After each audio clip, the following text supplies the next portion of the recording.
আমি একটু দেখতে চাই যে রংপুর বিভাগের কে কোন জেলা থেকে আপনারা এসেছেন। কুড়িগ্রাম থেকে কারা এসেছেন দেখি। কুড়িগ্রাম, মাশাআল্লাহ মাশাআল্লাহ। আচ্ছা, গাইবান্ধা জেলার কে আসছেন? গাইবান্ধা, হ্যাঁ মাশাআল্লাহ। ঠাকুরগাঁও, ঠাকুরগাঁও অনেকে আসছেন। দিনাজপুর জেলা থেকে মাশাআল্লাহ। নীলফামারী, ঠিক আছে। পঞ্চগড় অনেক আসছে। রংপুর, রংপুর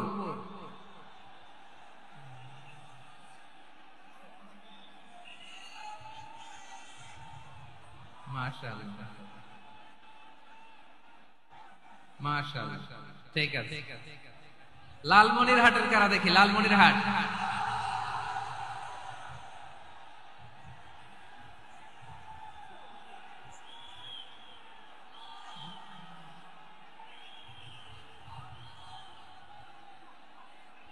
মাশাআল্লাহ মাশাআল্লাহ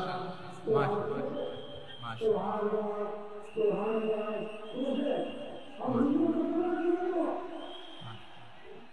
ঠিক আছে ঠিক আছে। আচ্ছা, এই রংপুর বিভাগের বাইরে থেকে অন্য জেলার কারা কারা আসছেন দেখি। তাও আছে অনেক, মাশাআল্লাহ। ঠিক আছে ঠিক আছে। আজকের প্রোগ্রামে উপস্থিত আছেন প্রধান অতিথি হিসেবে অধ্যক্ষ আসাদুল হাবিব দুলু ভাই, সাংগঠনিক সম্পাদক বিএনপি, জাতীয় নির্বাহী কমিটির সভাপতি জেলা বিএনপি লালমনিরহাট। বিশেষ অতিথি হিসেবে আমাদের অনেক ভাইরা এসেছেন, সবাইকে শুকরিয়া জানাই। সভাপতিত্ব করছেন জনাব আব্দুল হাকিম। আইন শৃঙ্খলা বাহিনী, প্রশাসন, ভলান্টিয়ার্স, শুনেছি আমি প্রায় ৫,০০০ ভলান্টিয়ার্স আপনারা নিয়োগ দিয়েছেন। আলহামদুলিল্লাহ, অনেক গোছালো প্রোগ্রাম। আমার প্রাণ ঢালা ভালোবাসা জানবেন, আমার হৃদয়ের গহীন থেকে ভালোবাসা নিবেন, শুভেচ্ছা জানবেন সবাই। ঠিক আছে ঠিক আছে। প্রিয় ভাইরা, আমরা আর কাল বিলম্ব না করে মূল আলোচনায় চলে যেতে চাই। আজকে যে টপিকের উপর আমি কথা বলবো, টপিকটা হচ্ছে peaceful coexistence and communal harmony, শান্তিপূর্ণ সহাবস্থান এবং সাম্প্রদায়িক সম্প্রীতি। আমাদের বাংলাদেশে সাম্প্রদায়িক সম্প্রীতি আছে না নাই? আবহমান কাল থেকে আমরা মুসলিম, হিন্দু, বৌদ্ধ, খ্রিস্টান, পাহাড়ি, নৃগোষ্ঠী মিলেমিশে একাকার, আমরা সবাই মিলে বাংলাদেশ। আওয়াজ করে বলেন ঠিক কিনা? আমাদের পারস্পরিক সম্প্রীতি, ভালোবাসা, সৌহার্দ্যপূর্ণ আচরণ, বোঝাপড়া, এটা বেশ মজবুত, বেশ মজবুত। তবে মাঝে মাঝে আমাদের এই সম্প্রীতির ভেতরে অনেকে ফাটল ধরাতে চায়। আমরা যে সুখে আছি, শান্তিতে আছি, এটা অনেকের ভালো লাগে না, ঠিক কিনা বলেন? আমাদের মধ্যে সাম্প্রদায়িক সম্প্রীতি, সৌহার্দ্যপূর্ণ আচরণ, ভালোবাসা, এটা আবহমান কাল ধরে আছে। তার প্রমাণ, আমরা তাফসিরুল মাহফিলের আয়োজন করলে আমাদের হিন্দু ভাইরা ডিস্টার্ব করেন, ঠিক কিনা? এবং আমি যদি বলি হাত তোলেন, হিন্দু ধর্মের কারা কারা এসেছেন, কত শত কত হাজার যে হাত উঠবে, আপনি অবাক হয়ে যাবেন। আমি চাচ্ছি না হাত উঠাতে। খুলনাতে সর্বশেষ যে আমি প্রোগ্রাম করে গেলাম, সেখানে কয়েকশ হিন্দু ভাই আসছে আমাদের আলোচনা শুনতে, আলহামদুলিল্লাহ। অনেক বৌদ্ধরা আসে, অনেক খ্রিস্টানরা আসে। এবার সফরেও অনেক হিন্দু ভাইরা আমার সাথে দেখা করেছে, তারা বলেছেন হুজুর আমরা আপনার আলোচনা শুনি, আলহামদুলিল্লাহ বলেন। So it's our responsibility to present our religion to our non-Muslim brothers and sisters. আমাদের অমুসলিম ভাই বোনদের কাছে ইসলামের সৌন্দর্য তুলে ধরা, এটা আমাদের দায়িত্ব। We all are the ambassador of Islam. আমরা প্রত্যেকে দায়িত্বশীল, আমরা প্রত্যেকে এক একজন ইসলামের অ্যাম্বাসেডর, আলহামদুলিল্লাহ বলেন। এজন্য এমন ভাবে the beauty of Islam, ইসলামের সৌন্দর্য আমাদেরকে ফুটিয়ে তুলতে হবে, যাতে করে নন মুসলিমরা শাহাদা পড়ে, কালিমা পড়ে মুসলমান হয়ে যায়। অনেক নন মুসলিম ভাই বোন আমাদের হাতে শাহাদা পড়ে, কালিমা পড়ে মুসলমান হয়েছে, অনেক। সো আমরা যেন ইসলামের বিউটিটাকে তুলে ধরতে পারি, এবং এই যে সম্প্রীতি, এটাকে যেন আমরা অটুট রাখতে পারি। আদতে আদতে বাংলাদেশের ইতিহাস বলে আমাদের দেশে কোনো দাঙ্গা নাই, আছে? লালমনিরহাটের ভাইরা আওয়াজ করে বলেন, আমাদের দেশে হিন্দু মুসলিম দাঙ্গা আছে? আমরা ভাই ভাই, আওয়াজ করে বলুন তো, আমরা কি ভাই ভাই? কিন্তু কিছু দুষ্ট লোক আছে তারা আমাদের সম্পর্কের মধ্যে ফাটল ধরাতে চায়, ঠিক কিনা বলেন? মাঝে মাঝে ঝগড়া লাগাতে চায়। দেখবেন পত্র পত্রিকায় দেখা যায় বিভিন্ন ধর্মীয় উপাসনালয়গুলোতে হামলা চালানো হয়। এগুলো রাজনৈতিক উদ্দেশ্য প্রণোদিত, এগুলোর সাথে ইসলামের কোনো সম্পর্ক নাই। এজন্য এই দুর্বৃত্তদের ব্যাপারে আমাদের সাবধান থাকতে হবে। আমরা সবসময় যেমনি ঐক্যবদ্ধ, ইউনাইটেড, আমরা যদি এরকম ইউনাইটেড থাকি, এই সমস্ত দুর্বৃত্তদের কালো হাত ভেঙে দিতে আমাদের 1 ঘন্টাও লাগবে না। চিল্লায় বলো ঠিক কিনা? আমরা সংঘবদ্ধ থাকবো। এই যে আমাদের পিসফুল কোএক্সিস্টেন্স, শান্তিপূর্ণ সহাবস্থান। হিন্দুরা পূজা করে, যেদিন হিন্দুদের পূজা অনুষ্ঠান আমরা ওই দিন তাফসীর মাহফিল করি না, ঠিক কিনা বলেন? যেদিন আমাদের তাফসীরুল কোরআনের প্রোগ্রাম, ওই দিন আমাদের হিন্দু ভাইরা ডিস্টার্ব করে না। সুবহানাল্লাহ। হিন্দুদের পূজা অনুষ্ঠানে মাদ্রাসার ছাত্র যে পাহারা দেয়, গোটা বিশ্বে এরকম দৃষ্টান্ত নজির বিরল, ঠিক কিনা বলেন? আইন শৃঙ্খলা বাহিনীর পাশাপাশি মাদ্রাসার ছাত্ররা যে সেখানে পাহারা দেয়, গোটা পৃথিবীতে এই দৃষ্টান্ত আপনি পাবেন। মাদ্রাসার ছাত্ররা, তারা তো কোরআনের ধারক, তারা হাদিসের ধারক, তারা কেন মন্দির পাহারা দিবে? এই সম্প্রীতিকে ধরে রাখার জন্য, এই সৌহার্দ্যকে ধরে রাখার জন্য, আমাদের পারস্পরিক ভালোবাসাকে অটুট রাখার জন্য। আওয়াজ করে বলতে হবে ঠিক কিনা?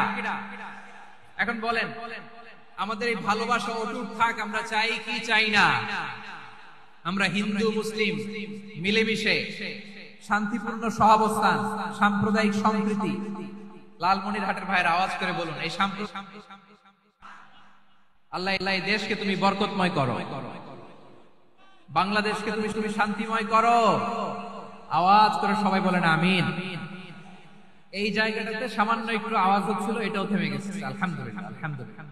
এখন একেবারে everything is in my control. মাশাআল্লাহ। ঠিক আছে, আমি মূল আলোচনায় যাই।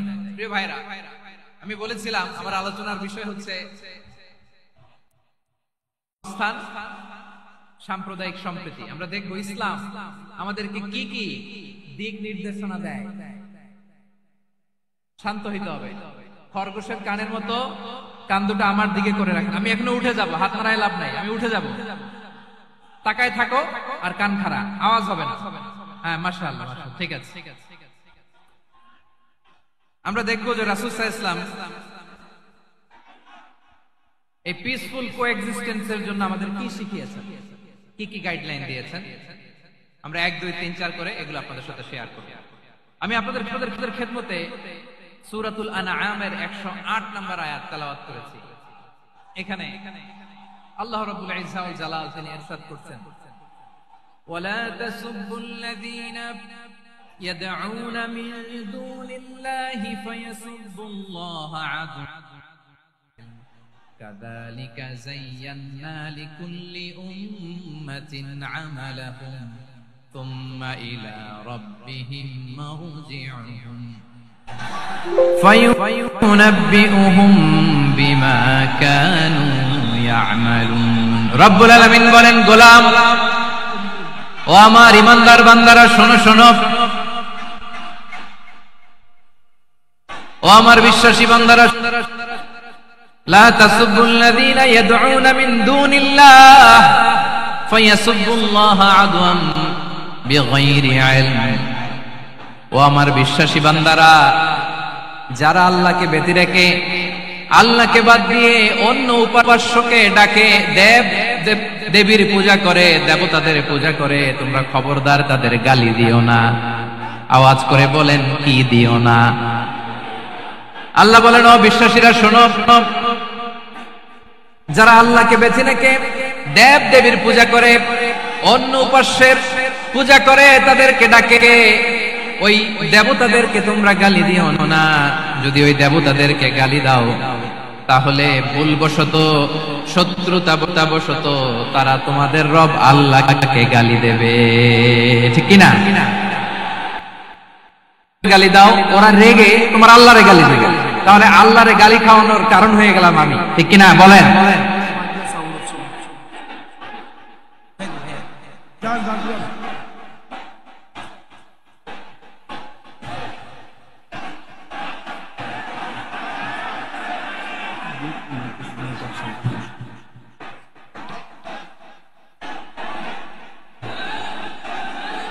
সম্মানিত ভাইরা, এত বিশাল প্রোগ্রাম, মাইকের একটা সেটআপ থাকে, তারগুলো অনেক সময় নড়ে যায়, ধাক্কা ধাক্কিতে ডিসপ্লেস হয়, একটু ঝামেলা হবে।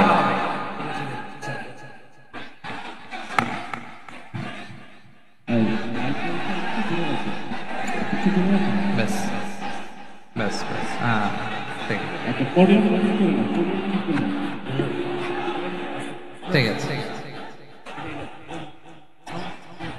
একটু একটু সমস্যা হবে মাঝে মাঝে, আপনারা শান্ত থাকলে, শান্ত থাকতে হবে। এইভাবে সাউন্ড নাই, এই নাই, এই বলতে বলতে আমার সময়ও নাই, উঠে যেতে হবে, এগুলো বোকামি। এই বিভাগীয় প্রোগ্রামগুলোতে যাই, চিৎকার চেঁচামেচি করে তোমরা আসো, সময় শেষ, আমাকে উঠে যেতে হয়, আমরা তো বঞ্চিত হলাম। গুরুত্বপূর্ণ অনেক কথা শোনাবো তোমাদের, অনেক। প্রিয় ভাইরা, আপনারা শান্ত হয়ে বসুন, শান্ত হয়ে। রব্বুল আলামিন বলেন, আল্লাহ ছাড়া যারা অন্যান্য উপাস্যদেরকে ডাকে, দেবতাদেরকে ডাকে, তাদেরকে তোমরা গালি দিও না। ওই সমস্ত দেবতাদেরকে যদি তোমরা গালি দাও, তাহলে তারা আল্লাহকে গালি দিবে, ঠিক কিনা বলে? আমরা দেবতাদের গালি দিলে ওরা আল্লাহকে গালি দিবে। রব্বুল আলামিন বলেন, খবরদার দেবতাদেরকে গালি দিও না, তাহলে ওরা তোমার রব আল্লাহরে গালি দেবে। প্রতিটি জাতির জন্য তাদের কাজকে আমি আল্লাহ সুশোভিত করে রেখেছি, তারা সবাই একদিন আমার কাছেই ফিরে আসবে। এরপর আমি রব্বুল আলামিন তাদের আমলনামা তাদেরকে জানিয়ে দেব। সুবহানাল্লাহ পড়ে। প্রিয় ভাইরা, আল্লাহ তাআলা বলেছেন, খবরদার গালি দিও না। আদেশটা কার? আওয়াজ করে বলেন তো। হিন্দুদের দেবতা দেবদেবীদেরকে গালি দেওয়া যাবে না। আওয়াজ করে বলুন প্রিয় ভাইরা, এই আদেশটা কার? এই আপনাদের গলার আওয়াজ। অন্য ধর্মের দেবতাদেরকে যে গালি দেওয়া যাবে না, এই আদেশটা কার? আরো জোরে বলুন, কার? গালি দিবেন কোন দেবতাকে? দিবেন? যদি দেন, তাহলে ওরা আল্লাহরে গালি দিবে। তাহলে আল্লাহরে গালি খাওয়াইলো কে? আপনি, ঠিক কিনা বলেন? আমি আল্লাহকে গালি খাওয়ানোর কারণ হলাম, কারণ আমি যদি গালি দিই, রবকে গালি দিত না। আওয়াজ করে বলেন ঠিক কিনা? তাহলে প্রিয় ভাইয়েরা, ইসলাম আমাদেরকে শিখায়, সূরাতুল আনআমের 108 নম্বর আয়াত থেকে আমরা বুঝলাম, কোন ধর্মকে ছোট করা যাবে না। অন্য ধর্মকে ছোট করা মানে ইসলামকে ছোট করা। অন্য ধর্মের দেবতাকে গালি দেওয়া মানে আল্লাহকে গালি খাওয়ানো। আওয়াজ করে বলেন ঠিক কিনা? খবরদার, এটা করা যাবে না। আর অন্য ধর্মের দেবতাকে যদি আপনি গালি দেন, ওরা ইসলাম থেকে দূরে সরে যাবে। যাও ইসলামের প্রতি আকৃষ্ট হয়েছিল, আর কোনোদিন ইসলামের ধারে কাছে আসবে না। আওয়াজ করে বলেন ঠিক কিনা? এজন্য কখনো কোনোদিন অন্য ধর্মের দেবতাদেরকে গালি দেওয়া যাবে না। অন্য ধর্মের কোন দেবতাদেরকে আমরা গালি দিব না, বরং ইসলামের beauty, the beauty of Islam, ইসলামের সৌন্দর্যকে আমরা তুলে ধরব। আমরা যদি বিশ্বনবী সাল্লাল্লাহু আলাইহি ওয়াসাল্লামের জীবনের দিকে তাকাই, বিষ্ণু ইসলাম মক্কাতে কিংবা মদিনাতে অন্য ধর্মের লোকদের সাথে খুব পিসফুলি লাইফ লিড করেছেন। হোক মুশরিক, হোক খ্রিস্টান, হোক ইহুদি, বিশ্বনবী সবার সাথে মিলেমিশে ছিলেন। আলহামদুলিল্লাহ বলেন। ইসলাম হচ্ছে পিসফুল রিলিজিয়ন। অন্য ধর্মের প্রতি সহনশীলতার সবক ইসলাম আমাদেরকে দেয়।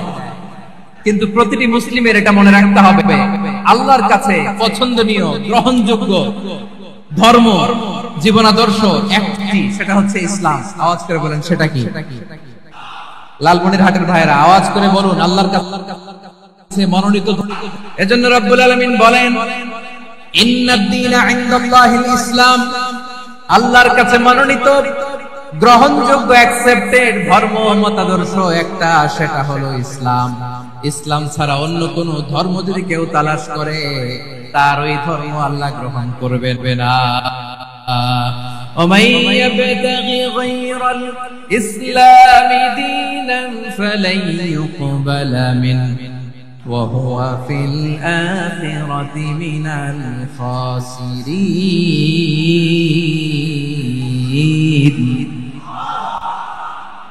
Whoever seeks anything except Islam, that won't be accepted from him, and he will be loser in the day of judgment. কিয়ামতের দিন ইসলাম ছাড়া কেউ যদি অন্য কোনো ধর্ম তালাশ করেছে দুনিয়াতে, তার এই মতাদর্শ গ্রহণ করা হবে না, and he will be loser.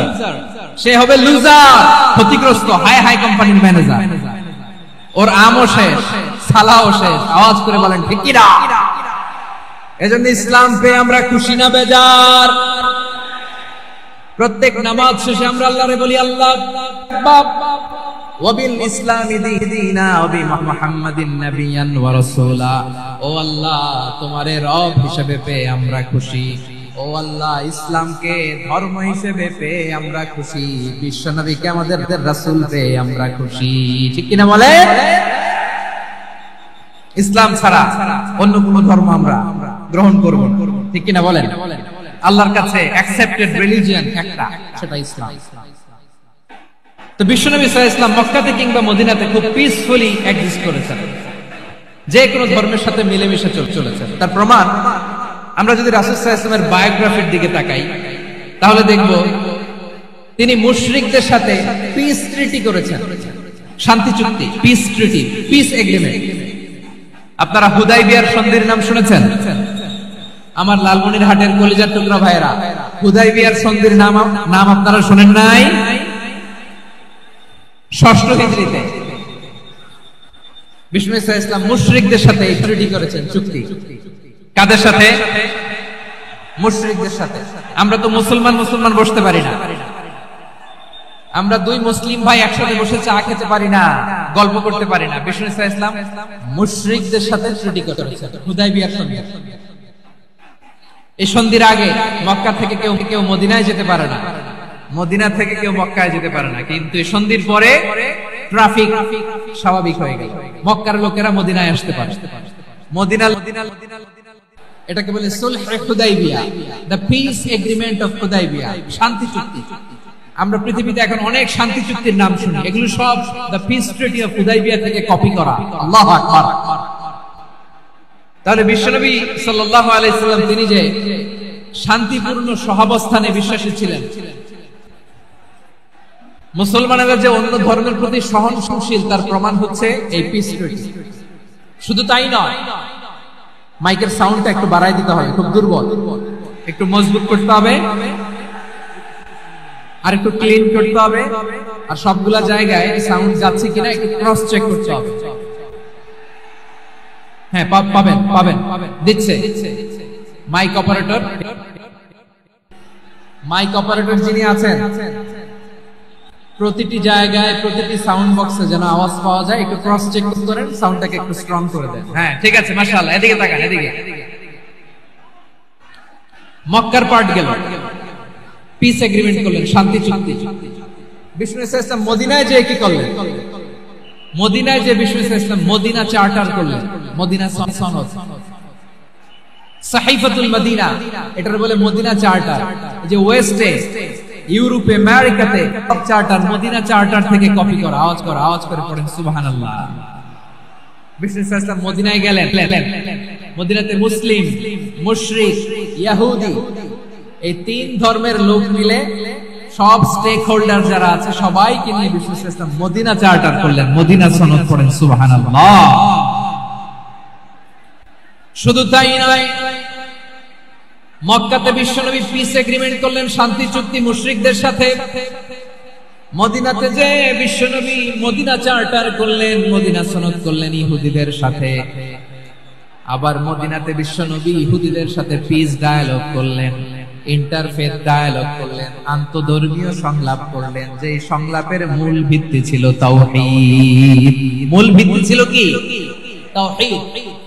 বিশ্বনবী ইহুদিদেরকে ডাকলেন, আহ্বান করলেন, قل يا أهل الكتاب تعالوا إلى كلمة سواء بيننا وبينكم ألا نعبد إلا الله ولا نشرك به شيئا ولا يتخذ بعضنا بعضا أربابا من دون الله فإن تولوا فقولوا اشهدوا بأننا مسلمون سبحان الله পড়েন। বিশ্বনবী মদিনার ইহুদিদের ডেকে বললেন, ও ইহুদিরা, শোনো,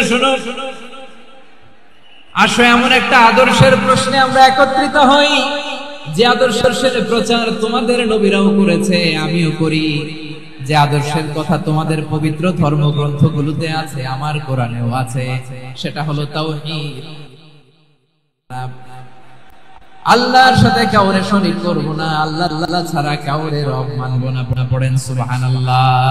প্রিয় লালমনিরহাটের ভাইরা, মদিনাতে যে তিনি মদিনা চার্টার করলেন, মদিনা সনদ, পিস ডায়ালগ করলেন, শান্তির সংলাপ, ইন্টারফেথ ডায়ালগ করলেন, আন্তঃধর্মীয় সংলাপ, যার ভিত্তি ছিল তাওহীদ। সুবহানাল্লাহ পড়েন। তাহলে অন্য ধর্মের প্রতি সব সময় ইসলাম সহনশীল, টলারেন্স।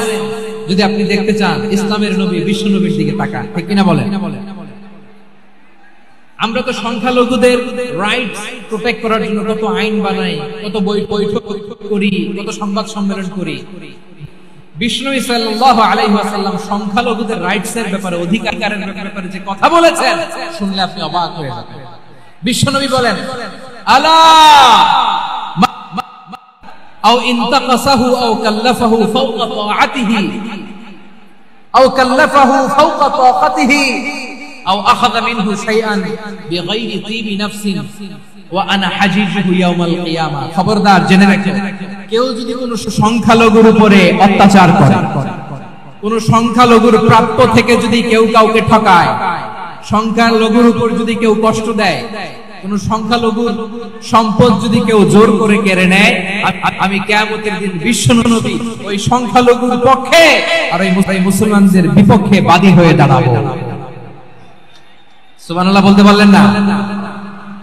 আল্লাহু আকবার।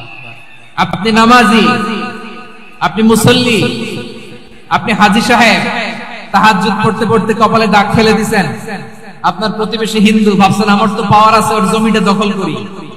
বিশ্বনবী বলেন, কিয়ামতের দিন ওই হিন্দুর পক্ষে তোর বিরুদ্ধে আমি বাদী হয়ে দাঁড়াবো। পৃথিবীর কোন ধর্মের স্টেটমেন্ট পাবেন? পাবেন? আপনি ভাবছেন আপনি নামাজ পড়লে জান্নাতে চলে যাবেন না? খবরদার। বিশ্বনবী বলেন, কোন সংখ্যালঘুর উপর যদি কেউ আক্রমণ করে, তার প্রাপ্য তাকে না দিয়ে যদি তাকে ঠকায়, তার উপর জুলুম করে, তার সম্পদ যদি কেড়ে নেয়, আমি নবী, তুমি মুসলিম হইতে পারো, তোমার বিপক্ষে আল্লাহর দরবারে বাদী হয়ে দাঁড়াবে। আচ্ছা লালমনিরহাটের ভাইরা, কথা বুঝতে পারলে আওয়াজ করে উত্তর দেন। বিশ্বনবী যদি কারো বিপক্ষে দাঁড়ায় কিয়ামতের দিন, আই রিপিট, আমি আবারো বলছি, বিশ্বনবী যদি কিয়ামতের দিন কারো বিপক্ষে দাঁড়ায়, কত সেলসেলায়া জান্নাতি, জান্নাতীরা, যে নবীর সুপারিশ ছাড়া জান্নাতের গেটও দেখা যাবে না, ওই নবী যদি বলে তোর বিপক্ষে আমি বাদী হয়ে দাঁড়াবো, ওই জান্নাতে আর ঢোকার কোনো সুযোগ আমাদের থাকবে? এখানেই শেষ না আমার প্রিয় লালমনিরহাটের ভাইয়েরা, এখানেই শেষ নয়। বিশ্বনবী বলেন, মান কাতালা মুআহাদান, বুখারীর বর্ণনা, মান কাতালা মুআহাদান লাম ইয়ারাহ রাইহাতাল জান্নাহ।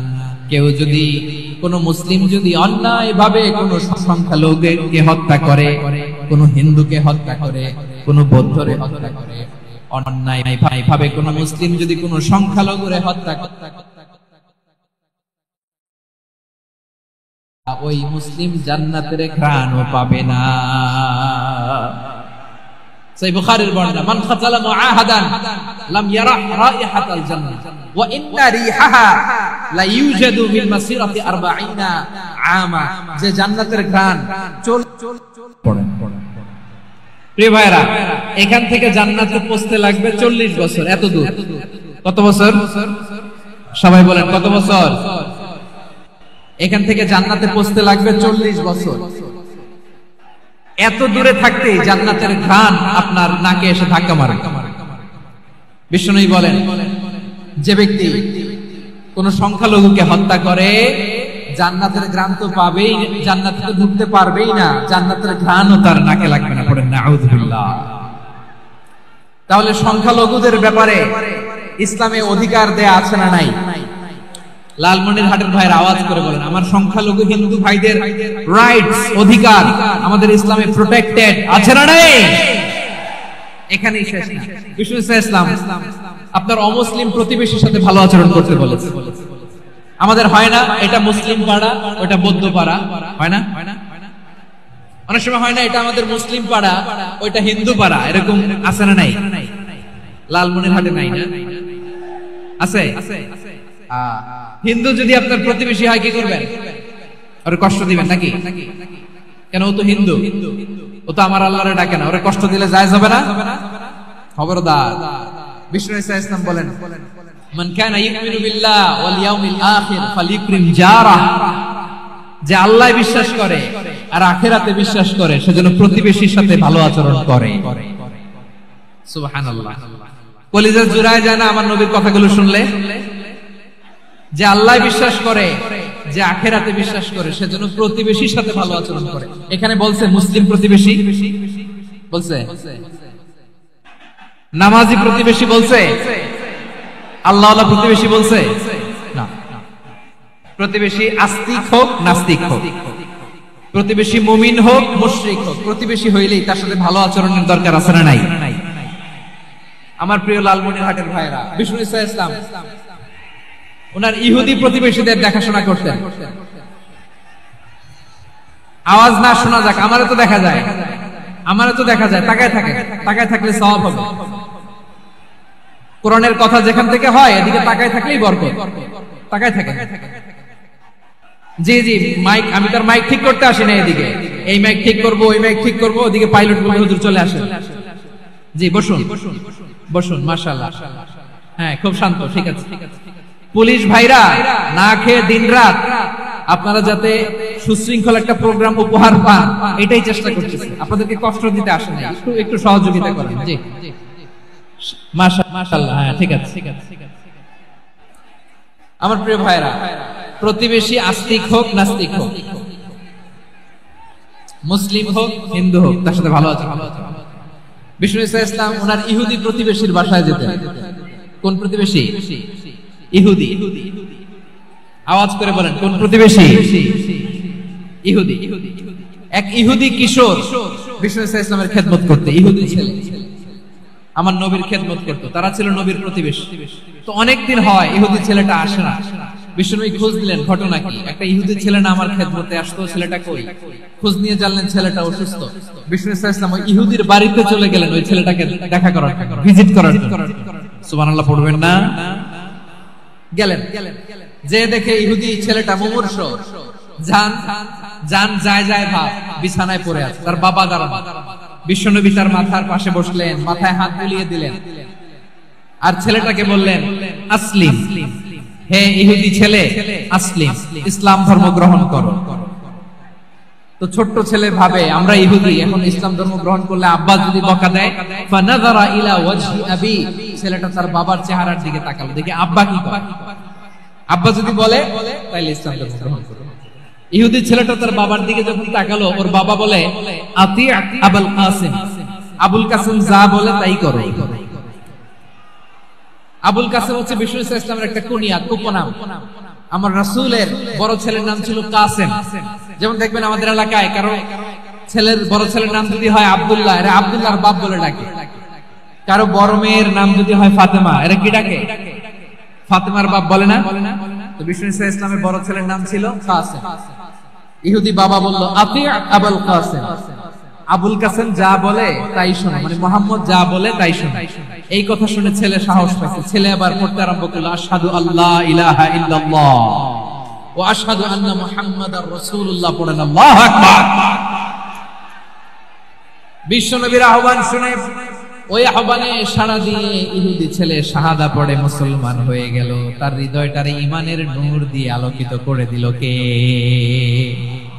প্রিয় ভাইরা, এবার রাসূল সাল্লাল্লাহু আলাইহি ওয়াসাল্লাম বের হয়ে আসলেন ঘর থেকে আর বললেন, আলহামদুলিল্লাহিল্লাযী আনকাযাহু মিনান নার, প্রশংসা সে আল্লাহ যে আল্লাহ জাহান্নামে চলে যাচ্ছিল প্রায় এমন একটা লোককে মুহূর্তের মধ্যে কালেমায়ে শাহাদাতের বদৌলতে জান্নাতি বানায় দিলেন। আওয়াজ করে পড়েন সুবহানাল্লাহ। এই হাদিস থেকে আমরা কি শিখলাম? What is the moral of the story? এক নাম্বার স্টোরি হলো, প্রতিবেশী ইহুদি হোক হিন্দু হোক, যাবেন, সুসম্পর্ক রাখবেন, উপহার দিবেন, বিপদে পাশে দাঁড়াবেন, তাইলেই তো আপনাদের প্রতি, মুসলমানদের প্রতি তারা আকৃষ্ট হবে, ঠিক কিনা বলেন? আপনি যদি হিন্দুদের সাথে বৌদ্ধদের সাথে নাই মিশেন, নাস্তিকের কাছে নাই যান, তো ইসলামের সৌন্দর্যটা ওরা বুঝবে কেমন? আমার অনেক হিন্দু পরিচিত ভাই আছে, ওরা আমাদের ইফতারের প্রোগ্রামে এসে একসাথে ইফতারি করে। অনেক মদখোর আমার সাথে বসে একসাথে ডিনার করে, হাফ প্যান্ট পরা, গলায় স্বর্ণের চেইন, হাতে স্বর্ণের ব্রেসলেট, আয়েশা আমার সাথে ডিনার করছে, আছে এরকম গাঁজাখোর। আমি বলে আসো, welcome welcome to my dinner, আসো বসো। বসলেই তো আমি ওর ডিএনএ, চিন্তার ডিএনএ চেঞ্জ করে দেওয়ার সুযোগ পাবো। চিল্লায় বলো ঠিক কি না? আসতে হবে আমার কাছে। Our door is open. The door of Islam is open 24/7. সব সময় আমাদের ইসলামের দরজা আমার অমুসলিম ভাইদের জন্য খোলা আছে না নাই? এই হাদিস থেকে দুইটা শিক্ষা। এক নম্বর শিক্ষা, প্রতিবেশী মুসলিম হোক অমুসলিম হোক, যান, অসুস্থ হইলে একটু আপেল নিয়ে যান, আঙ্গুর নিয়ে যান, কমলা নিয়ে যান, তাদের সাথে ভালো আচরণ করেন। ইসলামের বিউটি দেখে, সৌন্দর্য দেখে অবাক হবে। নসিব ভালো হলে কোনদিন কালিমা পড়ে মুসলমান হয়ে যাবে। তাহলে অমুসলিমের সাথে ভালো সম্পর্ক। বিশ্বনবী ইহুদির বাড়িতে গেলেন, ইহুদির বাড়ি, আর আমার মুসলমান ভাই আমার কাফের বলে, এরকম আছে না নাই? মুসলিম মুসলিমরা দেখতে পারে না, সহ্য করতে পারে। বিশ্বনবী সাল্লাল্লাহু আলাইহি ওয়াসাল্লাম ইহুদির বাড়িতে গেলেন, এটা একটা শিক্ষা। আরেকটা শিক্ষা হলো, ভাইরা ধাক্কা মারে এসে সামনে এসে কি লাভ? প্রোগ্রাম তো শেষ হচ্ছে, এখনই শেষ হচ্ছে। তো এই যে আমাদের বকশি ভাই ওয়াদা নিল, হাত তোলালো, মিম বলে এত কথা বললো, তো আমি জেলায় জেলায় যে খালি হাত নাড়াই তোমাদের জন্য নাকি? হ্যাঁ, হাত নাড়াই শুধু। এই ধাক্কাইতে ধাক্কাইতে এদিকে এসে হাত নাড়াইতেছে, হয়েছে তো, দেখলাম তো, ঠিক আছে, মাশাআল্লাহ, অনেক সুশৃঙ্খল, অন্যান্য যে কোনো জেলার জন্য সুশৃঙ্খল। আমার দিকে তাকাও, আমার দিকে তাকাও, ঠিক আছে। এই যে দাঁড়িয়ে আছে, একটা ছেলে নড়ে না, দেখছেন? মাশাআল্লাহ মাশাআল্লাহ মাশাআল্লাহ। হ্যাঁ, এইভাবে আর কয়েকটা মজাদার কথা আছে, শুনুন। এই হাদিস থেকে আমাদের শিক্ষা হলো, আমার প্রতিবেশী যেই ধর্মের হোক আমি সম্পর্ক রাখবো। অসুস্থ হলে যাব, কি বলেন ভাইরা? যাবেন না? যাবেন না আপনারা? আচ্ছা, 2 নম্বর শিক্ষা হলো, বিষ্ণু ঈসা ইসলামের খাদেম ছিল ইহুদি, এতদিন খেদমত করলো, একদিনে বিশ্বনবী ওরে কালিমার দাওয়াত দেয় নাই। কারণ কি? বিশ্বনবী একটা ভালো সময়ের অপেক্ষা করতেছিলেন, প্রপার টাইমিং। দাঈর কাজ হচ্ছে দাঈ ইলাল্লাহ, সে হচ্ছে সুযোগ সন্ধানী। দাঈ সুযোগ খোঁজে, কখন দাওয়াত দিলে ব্যাটে বলে হবে, ঝুপ বুঝে কোপ মারে, ঠিক কিনা বলেন? বিষ্ণু ইসলাম ভালো সময়ের অপেক্ষা করতেছিলেন, দেখি ভালো সময় আসুক আসুক আসুক আসুক। আস্তে আস্তে এমন সময় আসছে, ছেলে এবার মুমূর্ষ। অসুস্থ ব্যক্তির হৃদয় অত্যন্ত নরম থাকে। হসপিটালে যখন কেউ যায়, তার হৃদয়টা বড্ড নরম থাকে, মৃত্যুর ভয়ে তার অন্তরটা নরম থাকে, ঠিক কিনা বলেন? এই প্রপার টাইমিং এর অপেক্ষা করতেছিলেন। যখনই টাইমিং পেয়েছেন, দাওয়াত দিলেন, পড়ো লা ইলাহা ইল্লাল্লাহ, সুবহানাল্লাহ পড়েন সবাই। তাহলে ইসলাম অমুসলিম প্রতিবেশীর সাথে ভালো আচরণ করতে হবে। ইসলাম অমুসলিম মাতা পিতার সাথে ভালো আচরণ করতে হবে। মাতা পিতা যদি অমুসলিম হয়, তাহলে ফেলে দিতে পারবেন? পারবেন, পারবেন। আমার লালমনির হাটের ভাইরা, অনেক হিন্দু ছেলে আমাদের হাতে শাহাদা পড়ে মুসলিম হয়, কিন্তু ওর মা মুসলমান হয় নাই, বাবাও হয় নাই, এরকম আছে না নাই? তো ও হয়েছে মুসলিম, মা বাপ হিন্দু, এখন মা বাপ কি বাদ? হ্যাঁ, মা বাপ বাদ দেয়া যাবে? যেই মা আপনার 9 মাস 8 মাস পেটে ধারণ করলো, আপনার মায়ের নার ছেঁড়া ধন, আপনি ওই মারে বাদ দিতে পারবেন? যে মায়ের বুকের তাজা দুধ খেয়ে আপনি আজকে বাড়ন্ত তাজা তর তাজা, ওই মারে বাদ দেয়া যাবে? মায়ের এক ধারে দুধের দাম, কাটিয়া গায়ের চাম, পাপোশ বানাইলে ঋণের শোধ হবে না, এমন দরদি ভাবে কেউ হবে না আমার মাহা। মায়ের এক ধারে দুধের দাম, কাটিয়া গায়ের চাম, পাপোশ বানাইলে ঋণের শোধ হবে না, এমন দরদি ভাবে কেউ হবে না আমার মাহা। ঠিক কিনা? মাকে তো বাদ দেওয়া যায় না। وَقَضَى رَبُّكَ أَلَّا تَعْبُدُوا إِلَّا وَالِدَيْنِ إِحْسَانًا, আল্লাহ বলে অবধারিত 2টা ভার্ডিক্ট তোমাদের জন্য, এক আল্লাহর ইবাদত করবা আর মা বাবার প্রতি ইহসান করবা। আদেশটা কার? মা বাবার প্রতি ইহসান করতে হবে। আমার মা হিন্দু হোক, ভালো আচরণ করতে হবে, বৌদ্ধ হোক, ভালো আচরণ করতে হবে। আমার যে সমস্ত হিন্দু ভাইরা মুসলিম হয়েছে, তোমাদের মা বাবা এখনো মুসলমান হয় নাই, তাদের সাথে ভালো আচরণ করতে হবে, আপনাদের খেদমত নিজে করতে হবে অথবা খেদমতের ব্যবস্থা করাই দিতে হবে। মান্থলি যে খরচ লাগে এটা দিতে হবে। আরে তুমি এখন মুসলিম, তোমার মা বাবা হিন্দু, এখনই তো সুযোগ ইসলামের সৌন্দর্য দেখানো। এখন মা বাবা যদি দেখে আরে এটা হিন্দু থাকতে তোকে তো বদমাইশ ছিল, বেয়াদব ছিল, কি এমন ধর্ম সে গ্রহণ করলো যেটা গ্রহণের সাথে সাথে সে পাল্টে গেল, কি এমন এমন ধর্ম সে গ্রহণ করেছে যেটা তার জীবনকে আলোকিত করে দিয়েছে।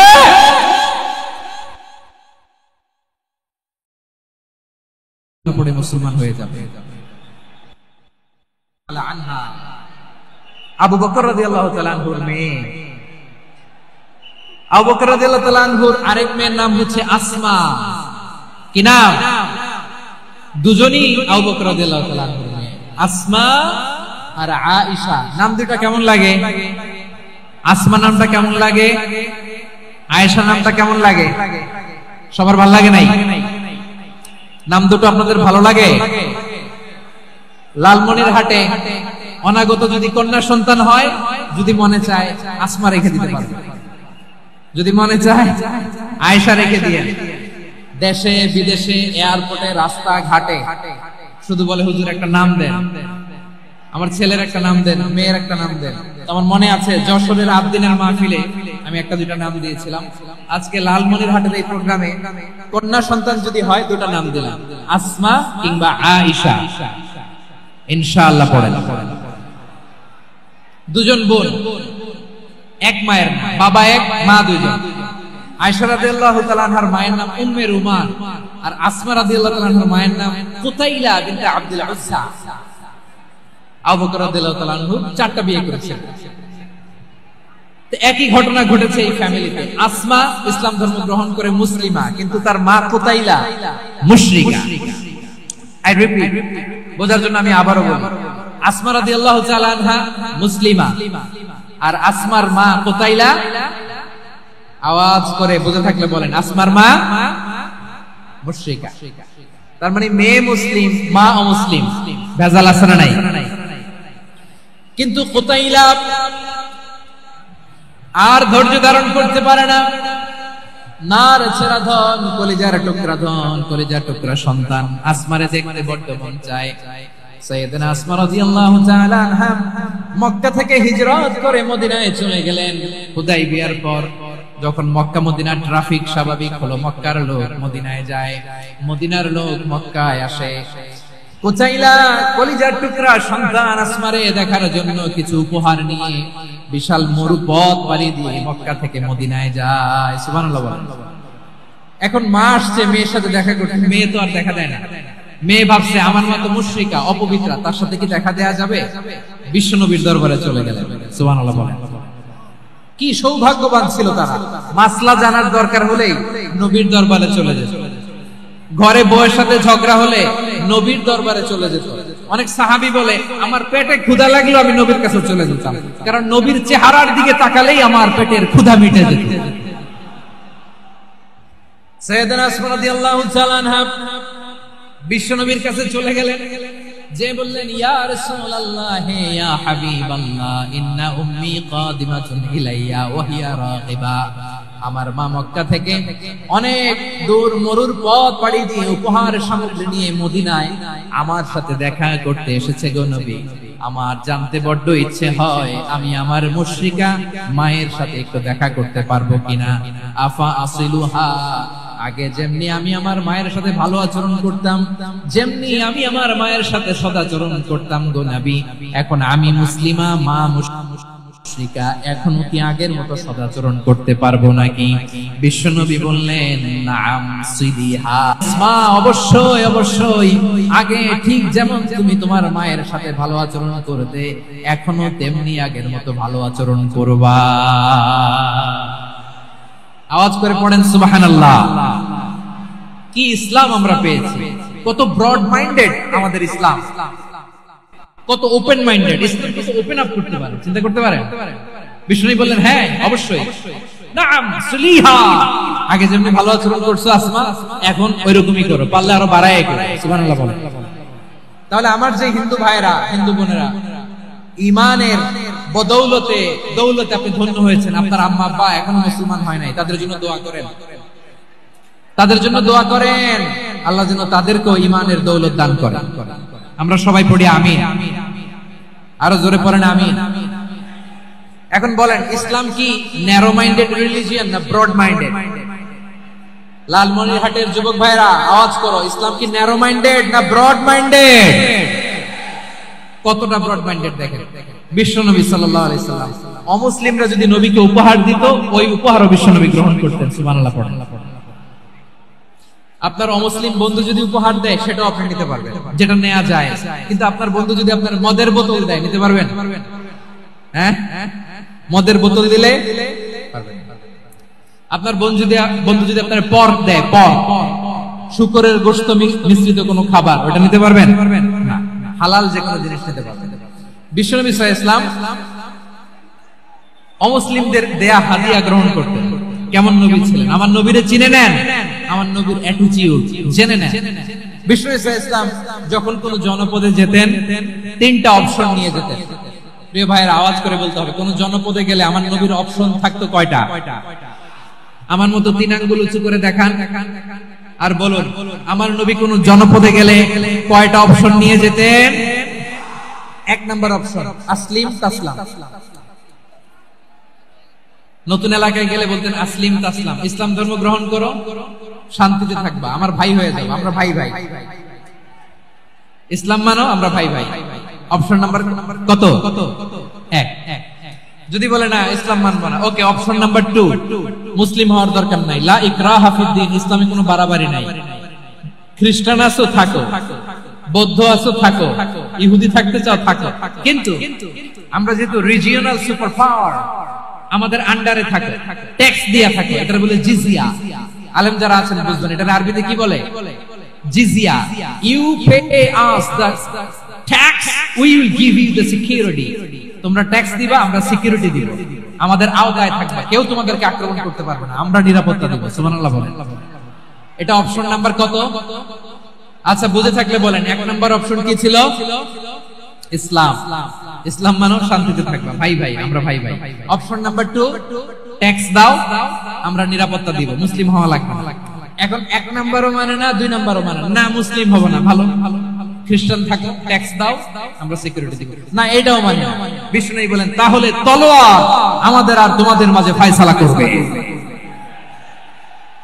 মুসলিমও হবে না, ট্যাক্স দিবা, নিরাপত্তা দিব, আমরা সুপার পাওয়ার, আমাদের আন্ডারে থাকবে, এটাও না। তাহলে তোমাদেরকে তো আমরা বিশ্বাস করতে পারি না, কখন না কখন বিশ্বাসঘাতকতা করো, কার সাথে মিলে হাত মিলাও, তলোয়ার আমাদের মাঝে ফয়সালা করবে। তখন তিনি জিহাদের সশস্ত্র সংগ্রামের ঘোষণা দিতেন। সুবহানাল্লাহ পড়েন। দেখেন, পশ্চিমারা জিহাদকে এইভাবে চিত্রায়িত করে না, ওরা জিহাদ বলতে বোঝায় তলোয়ার, হাত কাটো, গলা কাটো, না। জিহাদ সশস্ত্র সংগ্রাম 3 নম্বরে। অধিকাংশ ক্ষেত্রেই বিশ্বনবীর সুন্দর আচরণ দেখে, আরে আমার নবীর যে নুরানি চেহারা, অনেকে তো কেবল সিরেফ চেহারাটা দেখে কালিমা পড়ে মুসলমান হয়ে গিয়েছে। যারা মুসলিম হয় নাই, তারা তাদের ইসলামী বলবৎ ছিল, ট্যাক্স দিয়ে ইসলামের আন্ডারে ছিল। যারা এটাও মানে নাই, ওইটাও মানে নাই, তাদের বিরুদ্ধে জিহাদ। বিষ্ণু ইসলাম 7ম হিজরিতে যখন খায়বার বিজয়ের পরে ইসলাম রিজিওনাল সুপার পাওয়ার হিসেবে আত্মপ্রকাশ করলো, বিশ্বনবী চিঠি লিখলেন অন্যান্য সুপার পাওয়ারের কাছে, রাষ্ট্রীয় চিঠি লেখে এক রাষ্ট্রপ্রধান আরেক রাষ্ট্রপ্রধানের কাছে, ঠিক কিনা বলেন? জানেন না আপনারা, এই যে 24-এর ছাত্র নাগরিক অভ্যুত্থানে, এই অভ্যুত্থান যখন শুরু হয়, আমি তখন সাউথ আফ্রিকাতে, একটা স্ট্যাটাস দিয়েছিলাম, গোটা নয় গোটা দেশ সংস্কার করা লাগবে। শুধু বাংলাদেশ নয়, সারা বিশ্বের বাংলা ভাষাভাষী লোকেরা এই আন্দোলনের সাথে সমর্থন তারা করেছে, এটাকে সাপোর্ট করেছে, তারা সমর্থন দিয়েছে। আমাদের ইউনাইটেড আরব আমিরাতের বাংলাদেশি ভাইরা, তারা সেখানে রাস্তায় নেমে এসেছিল, জানেন? ওইখানে ডেমনস্ট্রেশন করা যায় না, সেখানকার সরকার তাদেরকে যাবজ্জীবন দিয়েছিল। তখন আমাদের এই যে প্রধান উপদেষ্টা ডক্টর মোহাম্মদ ইউনূস সরাসরি G2G বলে, G2G, government to government, G2G, উনি চিঠি লিখলেন যে তাদেরকে, ইউর হাইনেস, হে সম্মানিত আমির, আপনি আমার এই চিঠির কারণে, আমার সম্মানে এই 53 জন বাংলাদেশিকে মাফ করে দেন। এই চিঠির বদৌলতে বেকসুর খালাস পেয়ে গিয়েছিল আমাদের ভাইরা, জানেন না এই ঘটনা আপনারা? তাহলে গভর্নমেন্ট টু গভর্নমেন্ট চিঠি দেওয়া হয়। সপ্তম হিজরিতে বিষ্ণু ইসলাম সব সুপার পাওয়ারের কাছে চিঠি দিলেন, রোমান সম্রাটের কাছে, পারস্য অধিপতির কাছে, মিশরের অধিপতির কাছে, সবার কাছে চিঠি লিখলেন। চিঠির ভাষা ছিল এরকম: মিন মুহাম্মাদিন রাসূলিল্লাহ ইলা মুকাওকিস আযীমিল কিবত। মুহাম্মদ রাসূলুল্লাহর পক্ষ থেকে মিশরের বাদশার কাছে, আসলিম তাসলাম, ইসলাম মানে শান্তিতে থাকবা, সালামুন আলা মান ইত্তাবাআল হুদা, শান্তি তার জন্য যে হেদায়েতের অনুসরণ করে। সুবহানাল্লাহ পড়েন। তো এই চিঠি অনেকে ভালোভাবে রিসিভ করেছে, অনেকে এই চিঠি পাওয়ার পরে নবীর কাছে আবার ইন রিটার্ন উপহার পাঠিয়েছে। কি পাঠিয়েছে? উপহার। বিশ্বনবীকে বিশাল এক উপহারের ডালি পাঠিয়েছে। মিশরের বাদশা মুকাওকিস ছিলেন ধর্মে খ্রিস্টান। লালমনিরহাটের ভাইয়েরা আওয়াজ করে বলেন, মিশরের বাদশা ধর্মে কি ছিল? খ্রিস্টান। কি উপহার দিয়েছিল আমার নবীকে? শুনতে মনে চায়? আওয়াজ নাই লালমনিরহাটের গলায়, শুনতে মনে যায়? 1000 স্বর্ণ মুদ্রা, 1000 স্বর্ণ, দুইটা খ্রিস্টান দাসী, একজনের নাম মারিয়া বিনতে শামউন আল কিবতিয়া, আর একজনের নাম সিরিন বিনতে শামউন আল কিবতিয়া। একজন খ্রিস্টান দাস 20 স্থান কাপড় জামা বানানোর জন্য, আমরা নবী যেন সেলাই করে জামা বানাতে পারে এজন্য 20 স্থান কাপড়, 20 স্থান ফাইন গার্মেন্ট। সুবহানাল্লাহ পড়বেন না? এরপরে একটা গাধা যেটার নাম ছিল উফাইর, আর একটা খচ্চর, এটার নাম ছিল দুলদুল। খচ্চর চিনেন? গাধা আর ঘোড়ার ক্রসিং এ যে প্রাণীটা দুনিয়াতে আসে সেটা খচ্চর বলে। তো এই যে সুপার পাওয়ার খ্রিস্টান বাদশার কাছে নবী চিঠি লিখলেন, ওই খ্রিস্টান বাদশা আমার নবীকে উপহার দিল। বিশ্বনবী এই উপহারগুলো সানন্দে গ্রহণ করেছে। সুবহানাল্লাহ পড়বেন না? তাহলে অমুসলিম কেউ যদি আপনাকে উপহার দেয়, হালাল উপহার হলে আপনি গ্রহণ করতে পারবেন। অনুরূপ ভাবে পারস্যের বাদশা, রোম সম্রাট বিশ্বনবীকে উপহার পাঠিয়েছেন, আমার নবী সবগুলো উপহার গিফট গ্রহণ করেছেন। সুবহানাল্লাহ বলেন। তাহলে প্রিয় লালমনিরহাট, আওয়াজ করে বলুন, ইসলাম কি ন্যারো মাইন্ডেড রিলিজিয়ন না ব্রড মাইন্ডেড? আম্মা জান আয়েশার কাছে মাসালা জানতে চায় মেয়েরা, হে আম্মা জান, অগ্নি উপাসকেরা তাদের ঈদের দিন নওরোজের সময় আমাদেরকে পাখি দেয়, নেওয়া যাবে? উনি বললেন, ওরা জবাই করে দিলে নেওয়া যাবে না, কিন্তু ওরা যদি ফল মূল এরকম খাবার দেয় এগুলো নেওয়া যাবে। তার মানে অমুসলিমদের দেয়া উপহার এটা গ্রহণ করা যায়। সুবহানাল্লাহ বলেন।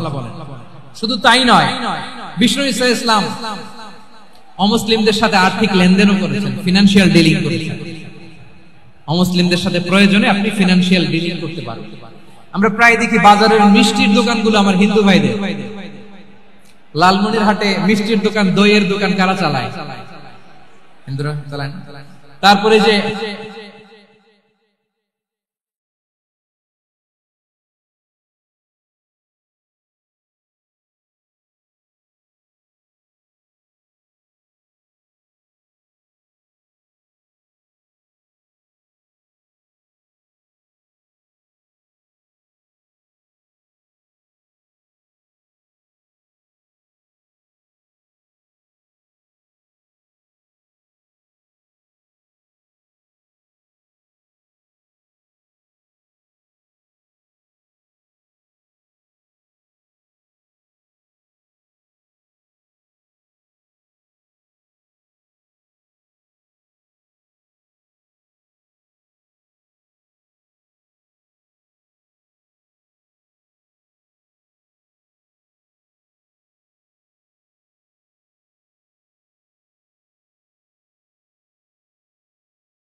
কয়েক কেজি বার্লি নিয়ে যায় আর বন্ধক হিসেবে মাটা ছুটায় নিয়ে যায়। সুবহানাল্লাহ পড়বেন না? বাকিতে নিছিলেন, বাকিতে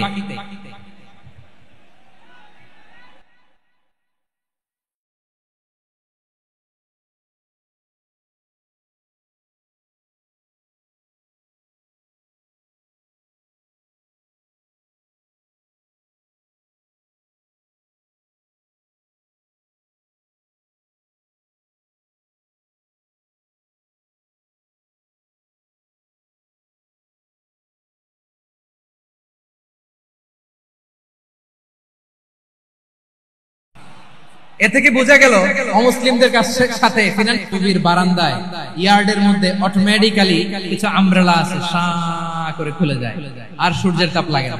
আবার সন্ধ্যাবেলায় এই আমব্রেলা গুলো ওরা ক্লোজ করে ফেলে, দেখেন নাই না?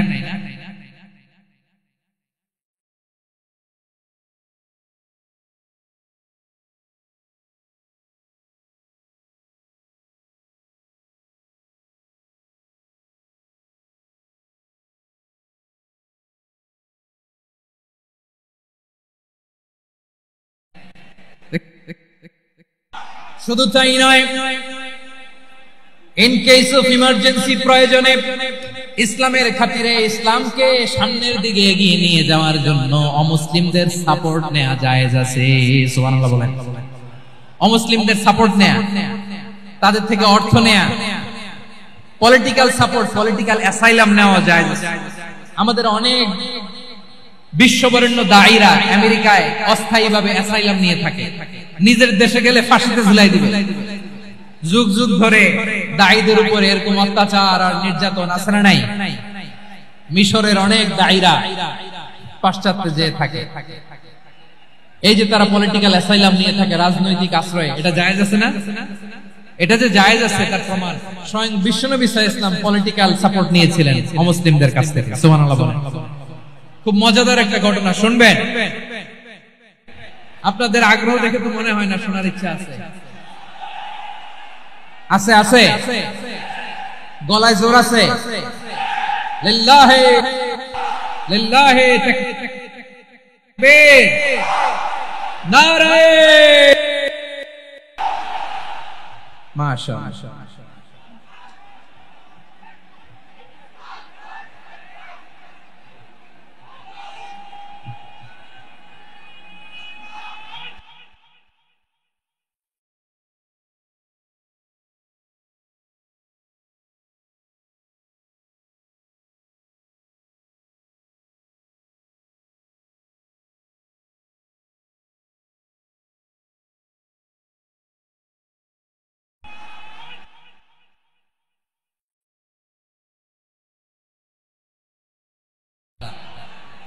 থামুন থামুন। বছর বিশ্বনবীর সবচেয়ে কাছের মানুষ খাদিজা রাদিয়াল্লাহু তাআলা আনহা ইন্তেকাল করেছেন। বিশ্বনবী বড্ড কষ্ট পেলেন, হৃদয়টা ভেঙে খান খান। যিনি ঘরের ভেতরে বিশ্বনবীকে সান্ত্বনা দিতেন, ভালোবাসা দিতেন, বাইরে গেলে কুরাইশরা বকাঝকা করে, অত্যাচার করে, কিন্তু আম্মা জান খাদিজা রাদিয়াল্লাহু তাআলা আনহা ঘরটারে এমন শান্তির নীড় বানায় রেখেছেন, এই ঘরের ভিতরে ঢুকলে বিশ্বনবীর কলিজাটা ঠান্ডা হয়ে যেত। এজন্য রব্বুল আলামিন বলেন, খাদিজা, ও আমার বান্দি খাদিজা, জান্নাতে এমন স্পেশাল একটা ঘর আমি তোমার জন্য রেডি করে রেখেছি। ওই ঘরের মধ্যে কোনো আওয়াজ নাই, ওই ঘরের মধ্যে কোনো নয়েজ নাই, ওই ঘরে কোনো বিশৃঙ্খলা নাই।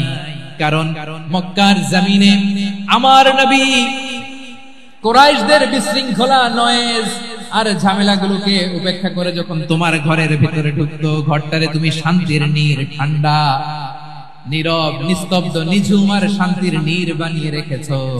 এজন্য জান্নাতে স্পেশাল একটা শান্তির নীড় আমি তোমারে উপহার দেব।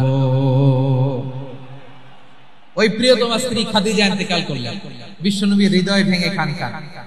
আবার ওনার চাচা আবু তালেব ইন্তেকাল করলেন, যিনি পলিটিক্যাল শেল্টার দিতেন নবীকে। কে দিতেন? আবু তালেবের ভয়ে, বিশ্বনবীর এই চাচার ভয়ে কোন মুশরিক নবীর গায়ে হাত দেওয়ার সাহস পায় নাই। এখন স্ত্রীও নাই, চাচা চাচা চাচা চাচা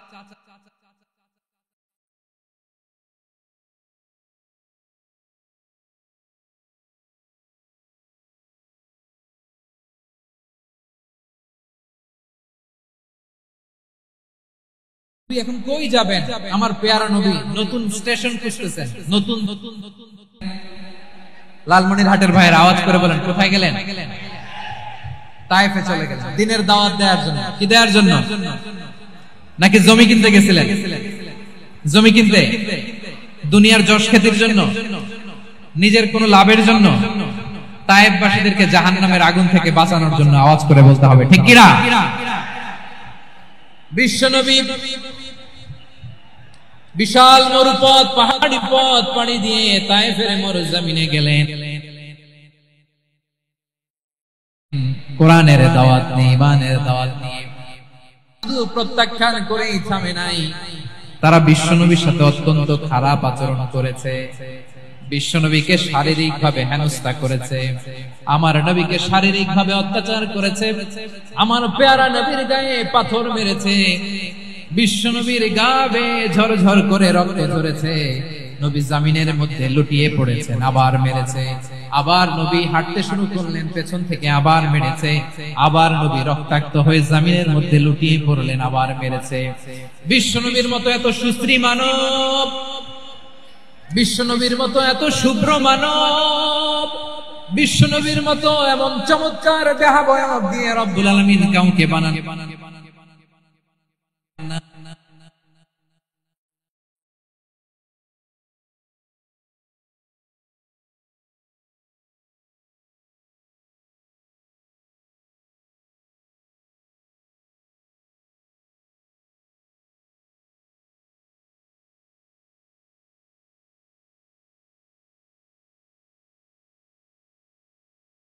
কিনা বলে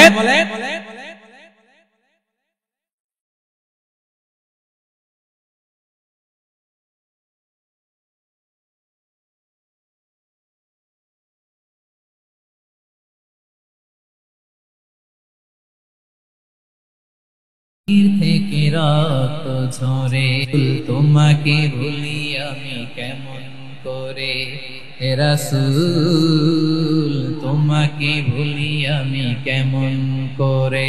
পারেন না আপনারা?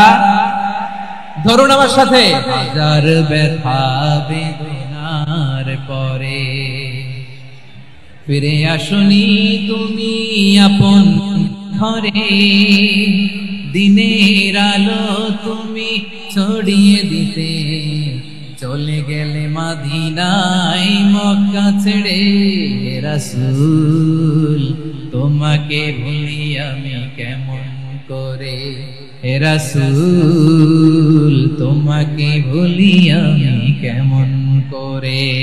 ঠিক কিনা বলে? প্রিয় ভাইরা, তাইফের ছেলেরা নবীকে রক্তাক্ত করে, আমার নবী কই যাবে? কই যাবে?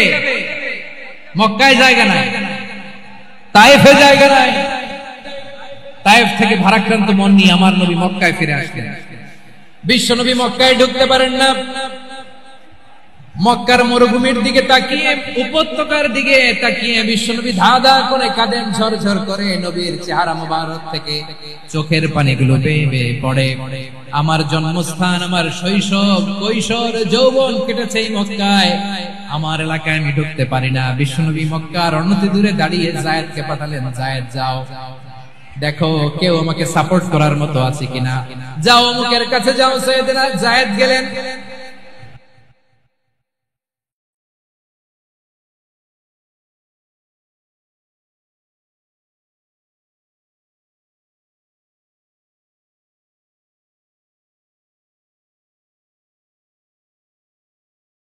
দিলেন, কেউ বিশ্বনবীকে আশ্রয় দিতে রাজি না। ইবনে আদি মুশরিক, তার কাছে যাও। গেলেন, মুতঈম ইবনে আদি রাজি হয়ে গেল। সুবহানাল্লাহ বলেন।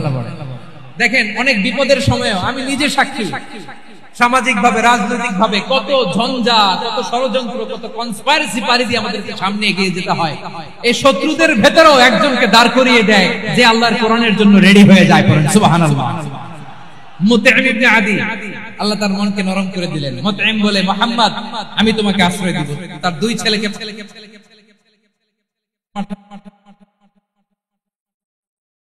বললেন, যাও খোলা তলোয়ার নিয়ে, স্কট দিয়ে, গার্ড অফ অনার দিয়ে মুহাম্মদকে মক্কায় ঢুকাও আর বলো আমি আমান দেব। আমান কি দিব? আমান মানে সিকিউরিটি, নিরাপত্তা। সিকিউরিটি ছাড়া আমান দেওয়া